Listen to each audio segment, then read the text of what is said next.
Elizabeth Brown is a seventh-year doctoral student in Duke University's Department of Art, Art History, and Visual Studies, and a 2023-2024 Global Injustice Fellow.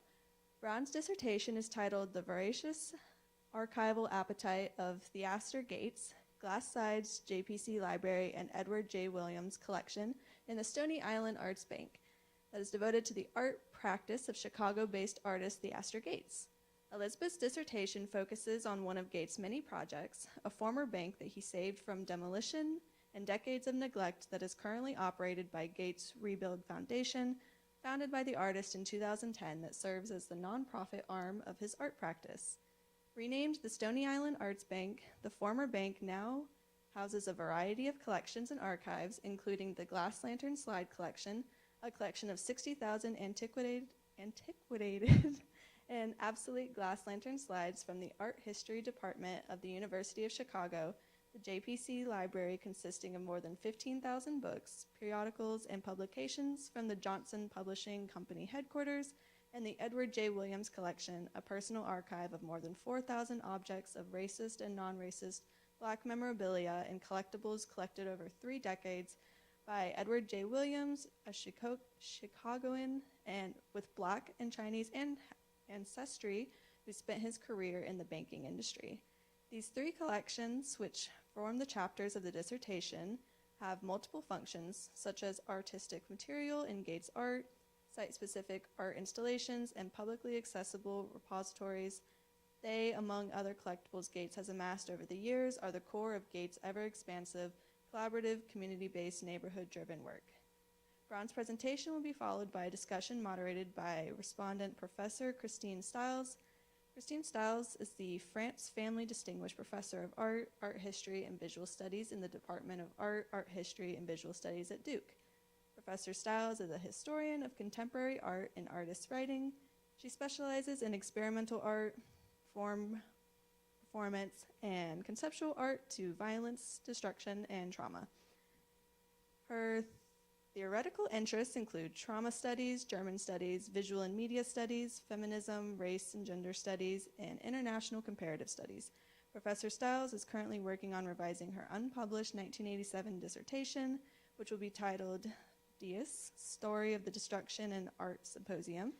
She is simultaneously working on a companion book entitled Conversing with Destructionists, Interviews with Participants in the Destruction and Art Symposium.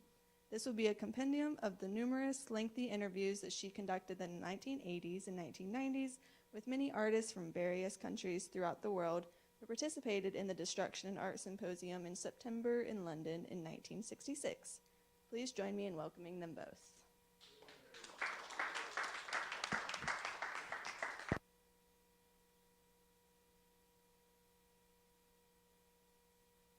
Thank you. Thank you. And Julie, I just want to make sure that I think the mic is on, so that's wonderful. But let me know if it's not. So thank you so much, Rhiannon, and to everyone in attendance here and on Zoom. Hi, Papa. I'd also like to give a special thanks to Eve Duffy, Associate Vice Provost for Global Affairs, and her amazing team, Julie Maxwell, Carolyn Schwell, Erin Dillard, and many others, for initiating and implementing the Global Justice and Equity Fellowship. It has been a privilege to be part of such an amazing inaugural cohort and a wonderful experience to become one of the family here at the John Hope Franklin Center. Thank you as well to the staff, faculty, and the colleagues in the Department of Art, Art History, and Visual Studies for supporting me over the past 7 years. One more year, I promise. And of course, Christine Stiles, an extraordinary mentor and advisor. And so I just realized that I don't have my little clicker thingy to forward the PowerPoint, so I'm going to quickly go over here. And as I say the title, Theaster Gates and the Glass Lantern Slide Collection, 60,000 Ways to Disrupt an Art Historical Canon. The University of Chicago's Department of Art History informed its members in 2006 that anyone was welcome to take the 3/4 and 4-inch glass lantern slides from their massive collection of some 60,000 slides. The collection had recently been deaccessioned, and now the department needed to dispose of it. The glass lantern slides, which are essentially photographed images on glass, had been used for decades since the department's founding in 1903 to teach students the visual aspects of art history. I will now illustrate a brief description of the collection's contents using detail shots from Theaster Gates's multi-channel moving image installation entitled Art History that he created in 2017. And this installation includes hundreds of the slides alongside found imagery and audio clips. So back to the description. The University of Chicago's Glass Lantern slide collection includes images throughout time, from prehistoric times, and here I'm using this cave painting, and apologies for the quality of these images. They're taken, I took a video of the installation, and these are screenshots from that. So from prehistoric to 20th century, the skyscraper representing the 20th century. And all of this art is represented in paintings, sculpture, architecture, and artifacts from around the globe. In addition, the collection contains photographs of architectural sites and art spaces specific to Chicago. Many of these images were photographed by the department's faculty, which makes this collection unique. On the screen here is an example from the building site of the University of Chicago's Rockefeller Memorial Chapel, designed by Bertram G. Goodhue, taken in 1927, that depicts unknown laborers constructing the north door of the narthex. So with that brief and illustrated overview of the collection, it is thus possible to argue that the breadth and specificity of the University of Chicago's Art History Department's Glass Lantern Slide collection presents a canon of Western art history from European and Chicago perspectives. Although its Glass Lantern Slide collection had contributed to its stature as one of the leading art history programs in the country, the department was faced with the dilemma posed by the digital age, namely that images had become more easily sourced on the internet. Thus, the compendium of slides had become obsolete, especially as their fragile materiality and the bulky equipment needed for their projection had been superseded by PowerPoint and projection technology, making assembly and presentation more efficient. Apparently, the department expected individuals to take several slides as souvenirs of a bygone era, but that it would most likely still need to dispose of the bulk of them. It was surprising then when a potter named Theaster Gates requested the entire collection, all 60,000 slides. Gates had recently been hired as an arts programmer, later becoming professor of the practice, and in the Department of Visual Arts, and did not have a plan for properly storing the slides. At the time, in 2006, Gates had recently transformed a former one-story candy store into a pottery studio and personal residence located in the Greater Grand Crossing neighborhood of the south side of Chicago. However, his newly acquired property lacked the necessary sound reinforced space to store 60,000 slides and their specially designed steel filing cabinets. Nevertheless, in 2008, Gates purchased a two-story residence next door to his studio/house and renovated it to the specifications necessary to properly house the collection. He called this space Archive House and its neighboring former candy store his listening house. In these ways, he launched an ongoing artistic project that he titled Dorchester Projects, which encompasses public programming and the production of art, as well as neighborhood revitalization. It was at this moment in Gates's evolution as an artist that his interest in making objects as a potter transformed into the production and transformation of the built environment, as well as the creation of his own handmade objects from cast-off artifacts with their own embedded histories. The question before us then is, what motivated a potter whose art practice had until 2006 centered on the production of singular ceramic objects to amass a collection of 60,000 glass lantern slides? Throughout the following discussion, I account for the motivations underlying Gates's audacious decision. Gates has candidly stated in several interviews that he had no plans for the collection when he initially requested it. However, the artist brilliantly grasped the inherent value and historical significance of the glass lantern slides and could imagine their vast potential as useful artistic material. Thus, Gates's motivations centered around reimagining the slides' existence in their afterlife, severed from their original function in an academic setting. I will propose that Gates's acquisition of a collection that symbolically represents a canon of Western art history was a bold gesture through which he confronted and challenged that legacy and history in order to consider how more inclusive global and racial histories could emerge through disruption and deformation. Before delving into Gates's motivations, though, I will return to the anatomy of a glass lantern slide, situating it within the history of photography as a significant visual aid in the development of art history as a discipline. I will then offer a general overview of Gates's practice as a contemporary Chicago artist and the biographical details of his background related to his artistic development. And finally, this presentation considers Gates's transformation of the glass lantern slide collection into three separate yet interconnected types of artistic material. A, the individual slides incorporated into exhibitions. B, the creation of an active archive accessible to the public.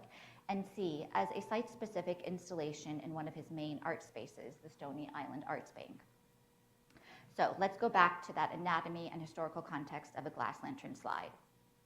A glass lantern slide is a specific type of slide that is photographic. A photographic slide is a positive or negative image on a geometric, usually rectangular object made of glass. A slide can also be a transparency mounted between cardboard, as with the 35mm plastic slide. A glass lantern slide is a type of photograph specifically constructed to be projected through an apparatus and light source. These slides are transparent. They function as the physical referent of the projected image.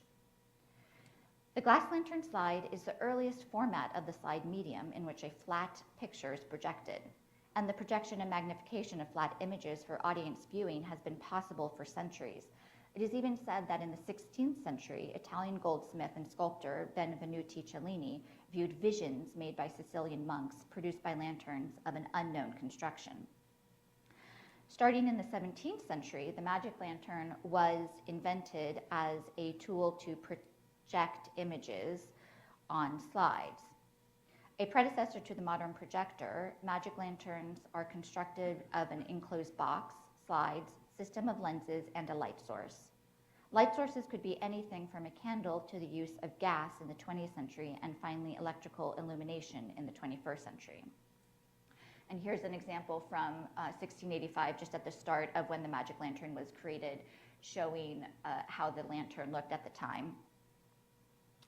Before the invention of photography in 1836, lantern slides were made with images etched onto the glass with lead pencils and colored with special lantern slide crayon and inks. Thus, the glass plate could be cleaned and reused. From its inception, magic lanterns were used as forms of entertainment, including theatrical shows or performances, as seen in this 1720 Dutch illustration of traveling showmen here on the bottom with the lantern strapped to their backs and then set up here to show the projected images.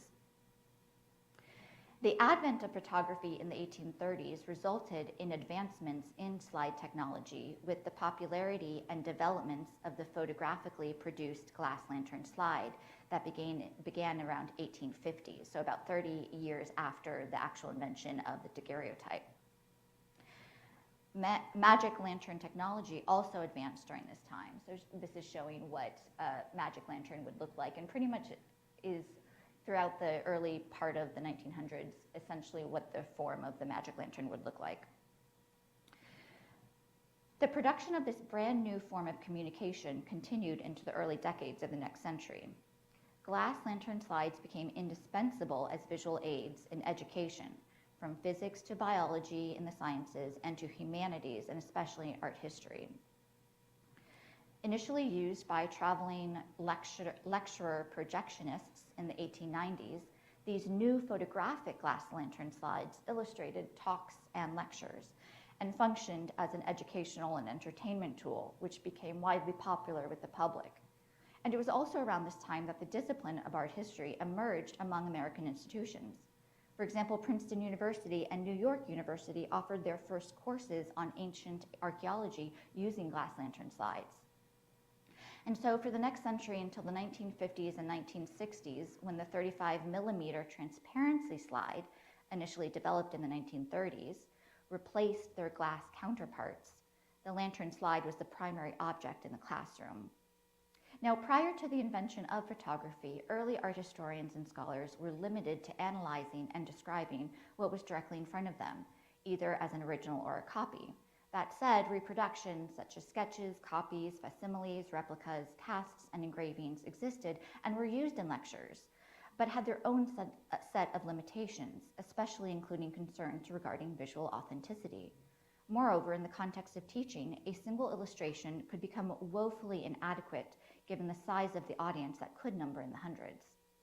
As such, up to the 19th century, the discipline of art history was accessible only to those who had prior knowledge of the art discussed. These people were usually wealthy art patrons with their own extensive private art collections, or connoisseurs advising what warranted being considered art or rejected as such. The discipline of art history that was taught in an academic setting was virtually impossible given these restrictions and inherent inaccessibility. The invention of the glass lantern slide in 1850, the advanced technology of the magic lantern, and its projection on a large screen revolutionized the discipline of art history and its wide dissemination, especially in the classroom. Now, the art history, as many of us probably know in this room and on Zoom, the art history slide lecture has become a hallmark of the discipline, in which slides are compared side by side to demonstrate artistic similarities or differences among makers, cultures, or period. Swiss art historian Heinrich Wöffling is credited with initiating the conventions of the slide comparisons while a professor of art history at the University of Berlin from 1900 to 1912. Wöffling is an important figure in creating a canon of Western art history. His comparative method was based on the discernments of contrasts such as linear versus painterly and closed form versus open form. And he would look at works of art, primarily in painting and to a lesser degree in sculpture and architecture, and assign these characteristics to various artworks, thereby identifying what Renaissance and later the Baroque. So, going back to Theaster Gates's multi-channel installation art history using the University of Chicago's glass lantern slides, we'll try to illustrate Wöffling's linear versus painterly contrasts. So here on the left is an image of Benozzo Gozzoli's Madonna and the Child from 1452 that we could describe as linear, thereby illustrating the linearity of Renaissance art according to Wöffling. And to illustrate the painterliness of Baroque art, albeit early Baroque, we have El Greco's St. Martin and The Beggar from 1597. And apologies again for the quality of the images.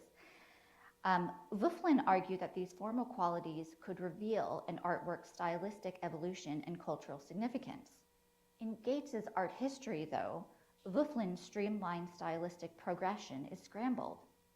The Renaissance painting of Gozzoli is presented alongside a slide of what looks to be a non-Western sculpture, although I couldn't completely make out, so it could be, they didn't have identification, so this is purely going off my assumptions, but what looks to be like a non-Western sculpture and a slide of a Picasso, which is identified. And El Greco's early Baroque painting is nestled between a slide of a sculpture that looks like it could be from ancient Egypt, again, could be completely wrong there, ancient Egypt, and a slide of a 20th century photographic print with editorial markings from the Johnson Publishing Company archive. Moreover, Gates's art history provides roadblocks and challenges for making easy comparison between styles like Renaissance and Baroque that have been canonized by scholars like Wöffling. And here I tried not very well to try to pair the Renaissance and Baroque paintings as we would in a classroom using the Gates's art history work, and obviously it's quite hard to do. Instead, the viewer in Gates's multi-channel installation is confronted with the totality of the production of art throughout time and the opportunity to rethink the discipline of art history. Wöffling, of course, was not the first to identify the autonomy of formal qualities in art, an approach broadly defined as formalism. And formalism was initially conceived by ancient Greeks, such as Aristotle, who was influential to Enlightenment intellectuals associated with advancements in Western civilization during the 18th century, at the same time as the start of the discipline of art history. Modern fields of study in the sciences and humanities, including art history, are founded on Enlightenment ideals that may be understood as serving to conceptualize and maintain current national identities and historical continuities. Voegelin's unique contribution to the idea of formalism was the development of a system of comparative visual typologies to perceive the historical evolution of style throughout time. His theory was intended to ensure the primacy of art forms and art history as a necessary and autonomous field of scholarly value and study. However, his noble goal was undermined by the inherent strains of nationalism embedded in the comparative method. Moreover, it became possible for art historical ideologies to be instrumentalized in entrenching hierarchies and distinctions that affect society at large, as well as institutional structures. Take, for example, the insidious ways that the Nazis politicized aesthetics in the 1930s and 1940s, using Voegelin's comparative method to support, quote, the most extreme racist cultural agendas, end quote, of nationalist socialist ideology. And that quote comes from our own art historian, Dr. Paul Jaskett.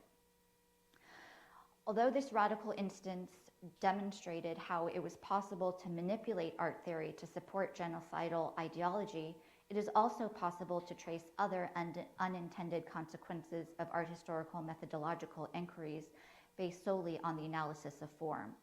While contemporaries of Voegelin, such as Aby Warburg and later scholars, opposed Voegelin's method as reductive, his comparative method remains an undeniable cornerstone of art history.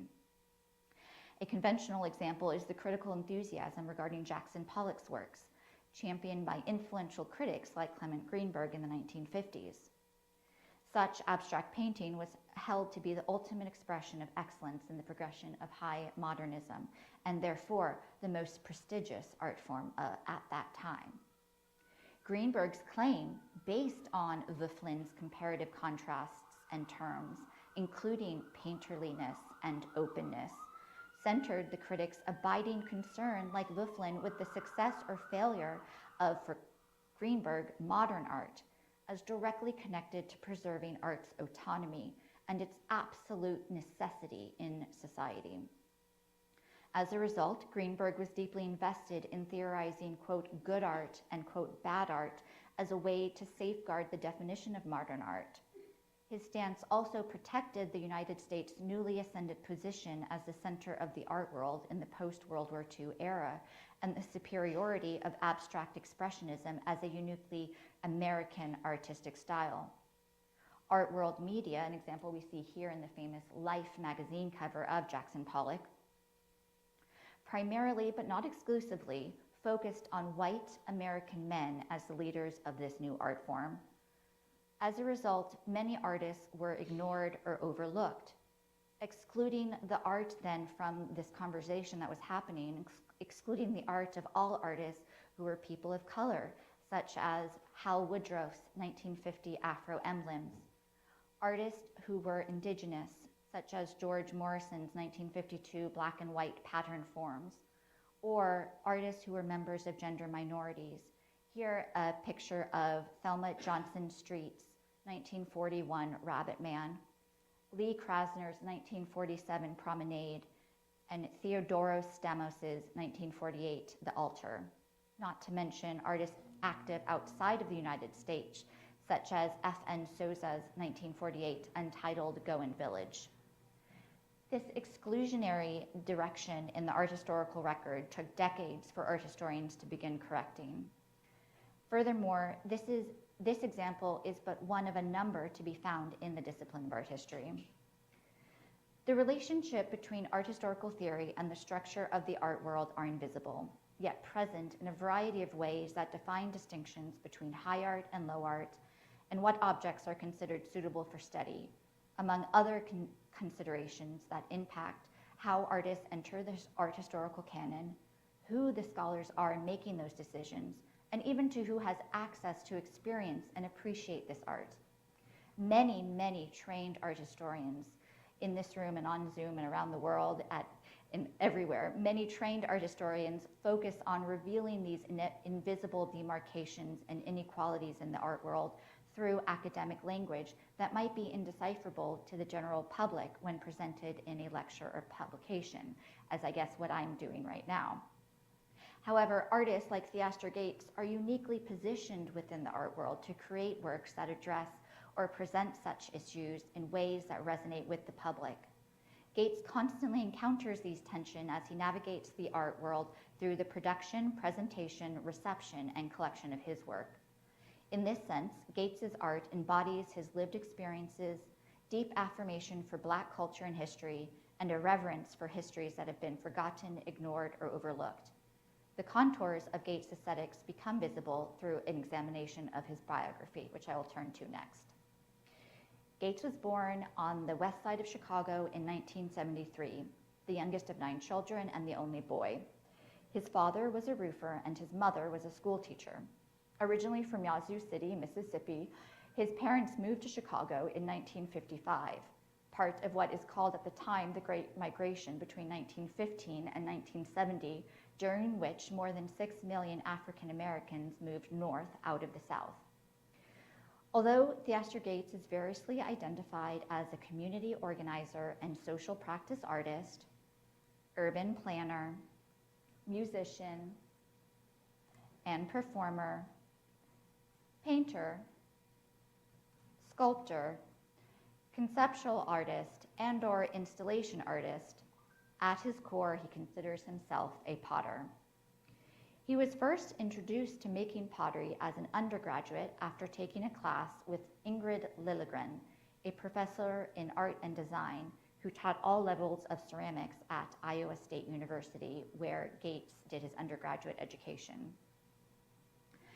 At the time, in the late 1990s, Gates was an undergraduate studying urban planning, but he remained drawn to handling clay, a process that he describes as, quote, the magic of taking the lowliest material on earth, mud, and turning it into something beautiful and useful.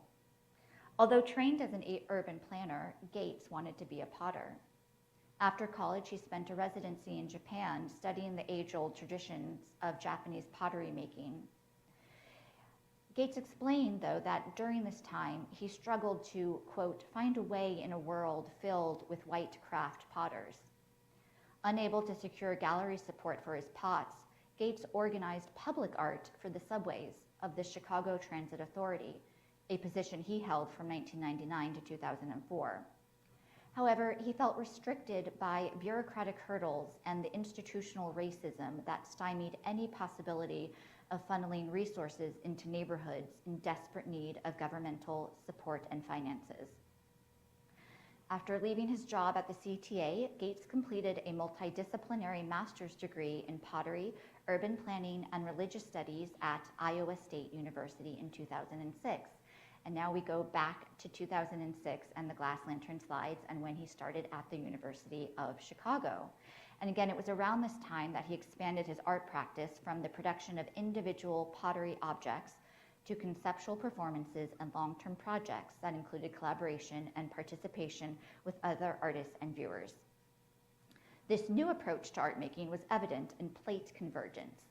Gates's first solo show in 2007 at Hyde Park Art Center, a local art space established in 1934 and located in the same neighborhood as the University of Chicago. Gates presented plate convergence as a dinner, a performance, and an installation of the taped dinner projected alongside his ceramic objects. A diverse crowd of 100 invited guests, described by art historian Matthew Jesse Jackson as, quote, folks on public assistance trading stories with hardcore millionaires, end quote, where these 100 invited guests ate soul food and sushi on plates Gates had made using techniques and materials from the pottery town in Itawamba County, Mississippi. These handmade objects functioned as sculptures until dinner time when they became the plates upon which dinner was served. Rather than claim authorship, though, of his labor, Gates told diners that the plates had been created by a fictional Japanese potter named Soji Yamaguchi, who used his mastery of the centuries-old Japanese pottery tradition to craft special plates specifically for the food of Black folks. This humorous detail refers ironically to implicit hierarchies within the ceramic tradition, whereby Japanese craft is superior, regardless of the rich pottery tradition throughout the world and in the United States, especially among Black artisans. Gates famously reinforced his commitment to his performative disguise by recounting that while he was visiting family in Itawamba County as a boy, he met and befriended Yamaguchi, who had moved to Itawamba County after World War II. And Gates also befriended Yamaguchi's Black civil rights activist wife and their biracial son. The truth about Gates's myth-making was revealed after the dinner. This performance made the art world alert to Gates in a way that he had never experienced before as a potter. So the creation of a fictional character and the conflation of Japanese and African American pottery traditions provided a safe passage for Gates to successfully present and sell his artwork. This was a level of success that had eluded him as the Black potter who struggled to find gallery representation and to be appreciated for his unique approach to pottery based on various traditions and cultures. To intervene in this situation, Gates enacted a curious performance of humor and myth-making marked by the precision of his handmade objects. Gates boldly situated his ceramic practice within a Japanese and African American tradition, both of which are essential to his production of art. So there are so many more numerous layers to plate convergence, but suffice it to say that myth-making, the creation of social space, high and low material culture, history, and race are all elements inherent to Gates's approach to art making. The success of plate convergence quickly led to curators interested in working with Gates. In 2010, he staged a solo exhibition entitled To Speculate Darkly, Theaster, Gates, and Dave the Potter at the Milwaukee Art Museum in Wisconsin. The imaginative figure of Dave was an enslaved artisan forced to work at the Edgefield potteries. One of the most well-known potteries in the South for the region's alkaline glazed stoneware tradition, Edgefield combined European, African, and Asian influences in their works. It is also an example of an industrial slave factory that produced pottery through the coercion of enforced work by enslaved individuals. So during this years-long planning process for To Speculate Darkly, Gates also established his nonprofit Rebuild Foundation. To Speculate Darkly was an example of the artist's unique exhibition-making process. And it is of particular interest for us today in this presentation because it is the first time Gates incorporated hundreds of slides from the Glass Lantern slide collection. The wide-ranging multimedia exhibition contained a 40-gallon pot made in 1856 by David Drake, who, as I've already mentioned, was an enslaved Black potter laboring in the 19th century. The exhibition also included pots made by Gates and a selection of his Glass Lantern slides. Also included were prints, and here I'm showing the space of the installation and using the little elbow connector from Google Slides. This is actually just a blow-up of what that print is. Also included were prints, speakers refashioned from cast-off porcelain sink parts, and repurposed sinks on pedestals. Viewers experienced obscene language evoking racial epithets used to harm the people they target, as well as racist stereotypes orally conveyed through performance, song, visual works, and texts. All of these nuances added to enhance some of the discrete artworks. Additionally, there were performances, a looping video, recording, singing, community engagement, and conceptual constructs, most importantly including the artist once again adopting the persona, but this time of David Drake. Gates, as Dave, performed in the gallery space, throwing pottery at a wheel, and as Dave conducted an interview with art historian Rebecca Zorach for the exhibition's published catalog, shown here. As Gates has explained it, he, quote, wanted to embody Dave the Potter, to sing his name as if it were mine, to build a noble jar and to celebrate deeply the American craft tradition that was my first training. Gates's installation in To Speculate Darkly revolved around a single formidable pot crafted by Drake. Shown here, it's not that it's 2 years later, but it's a good representation of what the pot would have looked like, what the pot looks like, because it's still existing. So this pot was surrounded with items and imagery signaling the practices and theories of Western art history, most directly including the glass lantern slides previously used to teach decades of University of Chicago students. And these were shown through this entrance where viewers entered the exhibition space through a darkened hallway with a ceiling outfitted to function as a light box containing a selection of slides from the glass lantern slide collection. The light box ceiling included images of Greco-Roman and Asian pots, as well as other forms of art. Craning their necks upward, viewers were offered a visualization of the canonical Western art history. Gates's presentation at the Milwaukee Art Museum also functioned as a critique of institutional power, a position he made evident by projecting the slides on the ceiling, thereby changing how the slides were viewed. In contrast to watching slides in a classroom where it could be suggested that students passively view art, at the Milwaukee Art Museum, viewers were required to alter the way they viewed images, thereby challenging them to comprehend and fully view the slides from a different vantage point. And in addition, presenting the slides in a light box rather than projecting them disrupted the very benefit of the glass lantern slides themselves. As such, Gates became the gatekeeper, crafting each element of the exhibition to function as evidence of Dave's significance, both to Gates personally but also to the wider culture. In these ways, he constructed an argument for an art historical inclusion of Dave, as well as the reassessment of how Black labor is valued in the dominant culture. Placing the 19th century potter's art physically in the center of the installation brashly centered Dave in a canon that had, for more than a century, ignored the Black potter's life and his contribution to the American pottery tradition. So as I mentioned, To Speculate Darkly was the first instance of the artist using the glass lantern slides in his exhibitions. And he continues to use them, as we've seen in the other artwork, Art History from 2017, and in other exhibitions.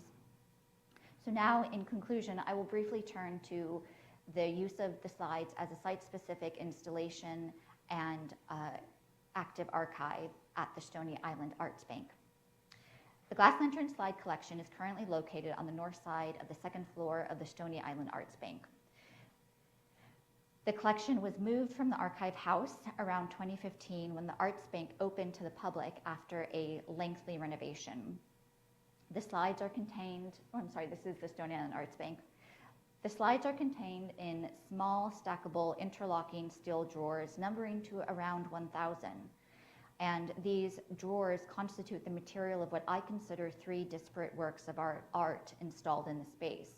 2 are site-specific and run the length of a wall, and the third is freestanding. The largest of the artworks is the one, as I've mentioned, is wall-mounted. And here it is along the wall on the second floor of the Arts Bank. The artwork's wooden top is covered by several sheets of a glass-like material on which examples of non-Western sculptures from the Johnson Publishing Company archive are displayed. The second discrete artwork that I consider is the wall-mounted cabinet sculpture next to the large wall piece. You can see this is the wall, and then this is what I consider a separate second piece. Composed of a slender column of 10 pair of cases, it is embedded on one side of the wooden entry leading from the main staircase located on the east side of the building. And the third artwork consists of 4 columns of 8 paired cases enclosed in a wooden and metal structure on wheels that resembles a type of pushcart. The industrial feel of the cabinet suggests that the metal and disparate parts may have been used in a mechanized operation, such as in a foundry or a mill. This installation is accompanied by a workstation set up opposite the wall of cabinets. This workstation is divided by a white section, which was preserved from the original building that the city required Gates to preserve in order to do his renovations. So this functions as the digitization of the collection, so what I would consider part of the archival section of the installation. The collection is in the process of being digitized with the goal of making all of the images available to the public online. Moreover, as the digitization of the glass lantern slides often takes place in the space of this installation, the public has the opportunity to view the slides for research or simply for interest. So, as I hope I have persuasively argued, the glass lantern slide collection is particularly significant in Gates's art as it functions simultaneously as a site-specific permanent installation, an active archive, and material for his other projects and exhibitions. Now, to return to my initial proposition regarding Gates's motivation to acquire 60,000 glass lantern slides, it is twofold. It was a bold act represented his admiration for past traditions of art-making practices, but also the necessity for the study of art, while concurrently seeking to partake in and perhaps manipulate and challenge the institutional structure of art history. What I am suggesting is Gates's form of institutional critique on a massive scale was quickly transformed into artistic production for his artwork, which functions in several interconnected ways I've already mentioned. All of these functions, the site-specific installation, the periodic inclusion of slides in his exhibitions, and the active archive expands the contours of the traditional art history classroom in an academic setting, thereby creating space for the production and dissemination of knowledge outside the conventional space of the classroom. Thank you. I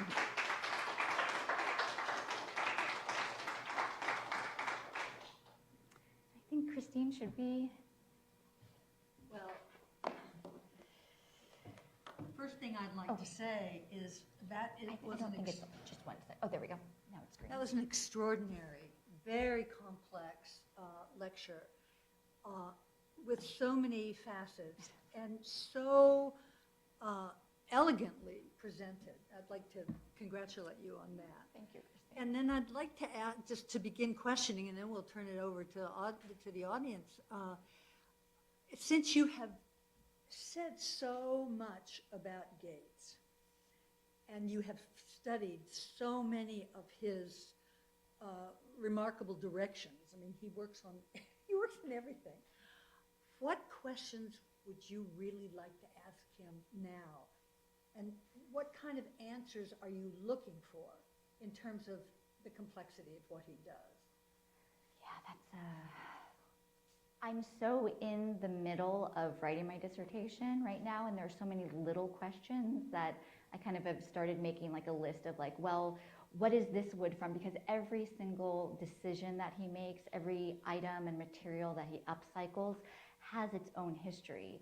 And rather than being, I want to know, so where did this wood come from? Like the wood that's seen on the wall-mounted installation in between each of the sections, that was repurposed from somewhere. And so that has its own, what relationship, what discussion was had? Why did he use that particular wood?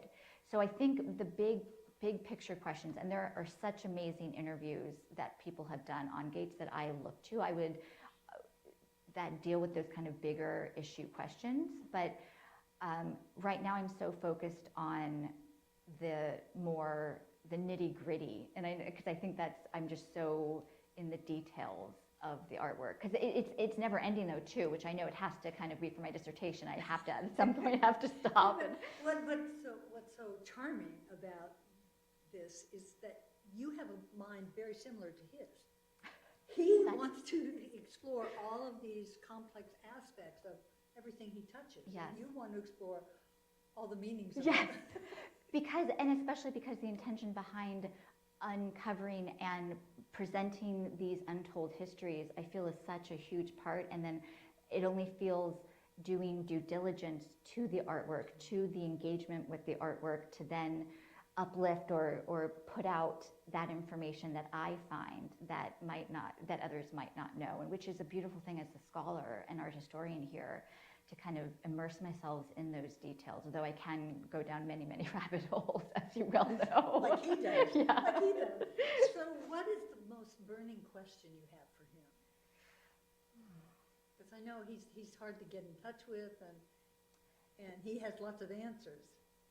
Yes, he does, and he's incredibly warm and welcoming, and also incredibly, because he is so busy and doing multiple exhibitions around the world at one time. One question that I think I would love to have, and it goes to a chapter that I couldn't talk about now, but the Ed Williams collection, have a conversation or be part of a conversation, a dialogue with Gates and his team about what is the best way of preserving and presenting these more challenging memorabilia. Because again, as Rhiannon said in my introduction, that the Ed Williams collection is the 4,000 items of racist and non-racist memorabilia and collectibles. And so preserving that, but then how do we appropriately and with respect allow the public to engage with that? And because I have a lot of issues just writing about that in my dissertation and dealing with that subject matter. And so I would love to, I hope someday after the dissertation as well, to sit down with him and talk about, I mean, I think there's so many other questions, but that one comes to mind. That is, because I deal with it, I'm challenged by that as well. Well, I'm also struck by how much engaged you are with social issues and fairness, and I wonder how all of those concerns of yours feed into how you look at Gates. Oh, I mean, I think it was one of the reasons that initially drew me to him, because of, and I first read about him in a 2014 New Yorker article, and that quote about clay is from that article by John Colapinto, and just the ability, what Gates was doing at the time, and he had just become really well known for Dorchester projects, which is essentially taking these sites on the south side of Chicago, these abandoned houses, vacant houses, and again, subprime mortgage crisis. Prices were crazy inexpensive, and so, and these neighborhoods like the south side of Chicago were much more hurt by the subprime mortgage. Sorry, this is always where I go all these like rambling and like so. You're not rambling. Yeah, I mean, what's so clear about your presentation, which was so elegant, and the subject matter, is that it demands much explanation. Yes. And I think you've done really extraordinary work on that. Thank you. So where do you see after the dissertation? Do you see yourself continuing to work on Gates? And what part of this work would you like to next tackle? So what I love to, as I've been thinking about this, because the dissertation is definitely about Gates, but it is so much bigger than Gates because of all the material and the subject matter that he is touching in his artworks. Well, you made that very clear. And I think that's where, so I almost feel it's like a much bigger project than just a monograph on Gates, that all these little histories are part of the bigger cultural landscape, I suppose. And so I know, I mean, another thing that I didn't get to talk about was the Johnson Publishing, the JPC library of 15,000 books. That is a site-specific installation in the Stony Island Arts Bank. And it's this gorgeously constructed library.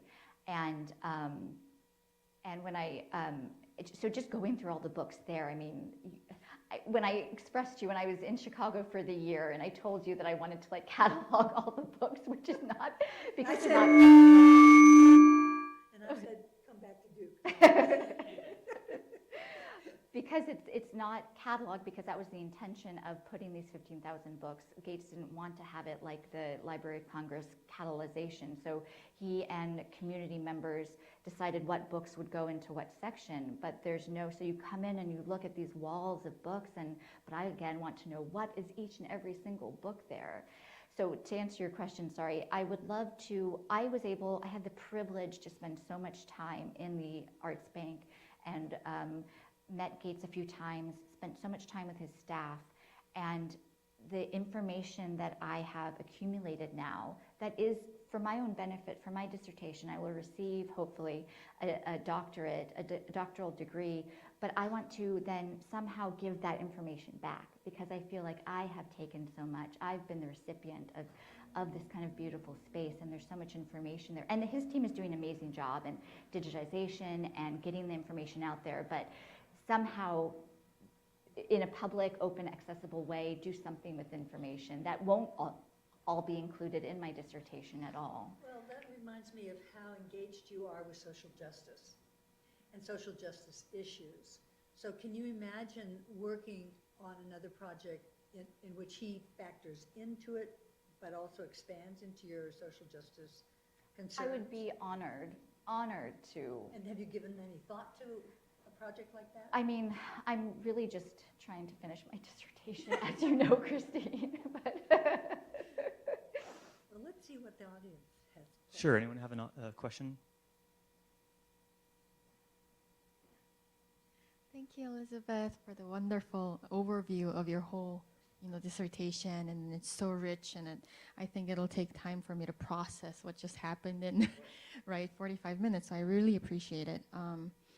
So since you mentioned that your first introduction to Gates was in 2014 in New York, our article, I was curious about whether your understanding and ideas of Gates have changed. Like, what are the things that have remained the same over the long course of your research? What are the things that remain the same or changed radically over that course of, working on Gates ever since 2014? And that's first question. And then the second question is, how is Gates received and understood in the field of art history in a broader sense? Like, because you mentioned Gates is making an institutional critique and then that figures into his creation, but is that how he's understood currently in art history, or is that your intervention of, reinterpreting his work? So these are two. Thank you so much, Sahim, for your first question. So much has changed, and my own ability, I think, and my limitations as an art historian as I delve deeper into what his practice is actually about. And I didn't receive that kind of education, if you will, until I lived in Chicago for the year and really saw how the sites and the spaces actually operate. And so when I read that article in 2014, it was this utopic idea of like, oh my gosh, what if we could create a whole neighborhood and make it an artwork? And so like in my thinking, and then I was like, well, so in the museum, we value these things and we put so much value on them. And if we create a whole neighborhood as an artwork, can we just transfer that value and like everything in art will solve the world and everything will be amazing? And then realizing, I think coming here and just you starting discussions with Christine, who has always been so supportive of this direction, but helping me, refine it over the years. And then in Chicago, just understanding how, for myself, that is just such an idealistic version of what art is and how that it does function in the world. And so those real world considerations actually do exist, right? And I think that was what led me to refocus on the art objects and the collections that Gates, and the 3 that I mentioned here, he has, I think it's up to like 11 now. And each collection is as monumental as 60,000 glass lantern slides. So that made me feel more comfortable as in my training as an art historian, because, and what also was felt really beautiful about that kind of the social relations that Gates creates. But again, being an interloper in the South Side of Chicago neighborhood and being incredibly welcomed, but also feeling like an observer, and then feeling inadequate to relate or translate that into academic writing in a dissertation, what we call social practice, right? I think has led me to understand that, one, I want to do a lot more training and understanding to actually discuss and analyze social relations that is so popular right now in contemporary art. And because there's a large bulk of kind of what I feel as the social practice narrative like Claire Bishop or Borio, that leaves out artists like Theaster Gates, kind of includes them, but leaves them out because they don't understand that Gates is coming from this really long tradition of community activism specific to Chicago that goes back to like the end of slavery. And that's just not accounted for in that narrative right now. So, but I just felt for my dissertation, I needed, going back to the object, just helped me kind of make progress. To your second question, sorry, could you just remind me really quickly, I think? How is Gates understood? Yes, I think Gates, outside of Chicago in exhibition catalogs and articles like The New Yorker, he is touted as this amazing artist who is pushing the boundaries, but still in a acceptable way that I feel is personally kind of one of those contradictions that we live with in, or hypocrisies perhaps, if you will, within the art world, where museums, especially in the museums, sorry Marshall, but in the museum space where it's this kind of pristine white wall, but we want to push the boundaries of what that is. And so artists are really being encouraged and welcomed into that space to do these kind of interventions, and yet that doesn't perhaps go as far as it could go perhaps, or what, I mean, that's a totally another question. And so I think outside of Chicago, and I again didn't realize this until I went to Chicago and saw that Gates is so well known internationally and so well known for his like social practice, for Dorchester projects. But in Chicago, again, he's not the only artist doing this. There are so many other artists, smaller artists, as equally important as Gates. But Gates has a lot of the institutional backing from museums around the world, and that brings in the funding, which allows him to fund these huge projects. And that's kind of a tension there that I guess that would be another question which I need to address in my dissertation, and I'm kind of like, oh, I don't know how to. You have to finish your I have to finish it, that's right. Anyway, thank you, Sahim. So we have a few online Okay. questions, if you'll go for that. The slide, you might have to go back a few on the slide. The slide before the photo of Theaster showed a close-up of the eye of a sculptor, I think, with a dark iris. How was the eye darkened, if there's a way to? If the person's online, I'm not entirely sure before.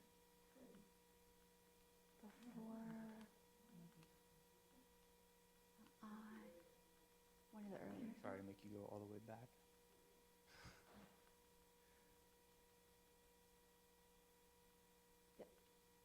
Before? Okay, you tell me when to stop if you. This one. Oh, so this is oh, that's easy. So this is actually, if you see the eye, these are the glass lantern slides leaning against a window.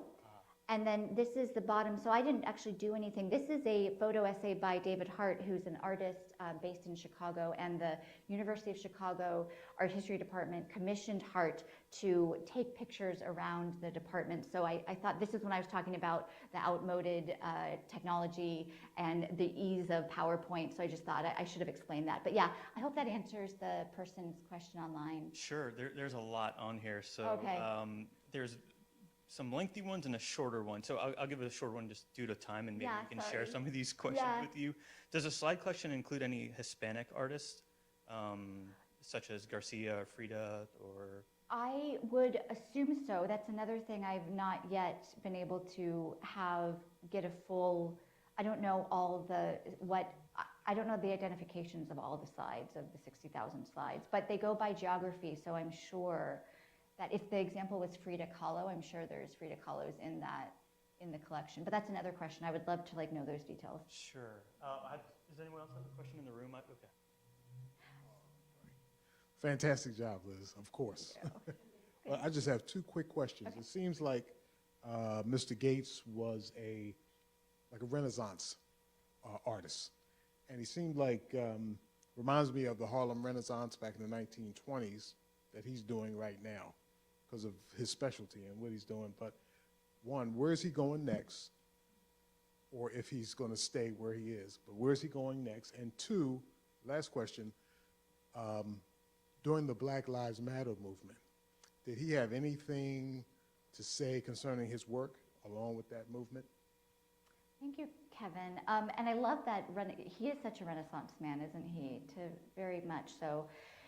He has stated to where he's going next that it's so important for him, and again, this is something I couldn't get into, but the properties that he owns 40 properties, so I consider that a collection of properties as well. And when I say he, it's really him and the Rebuild Foundation, and it's a whole other aspect. But it's so important for him when he's thinking about what he's doing in this neighborhood, and he lives in that neighborhood, right? When he started that pottery studio, he was living there, and then he's moved properties as he's obtained more properties.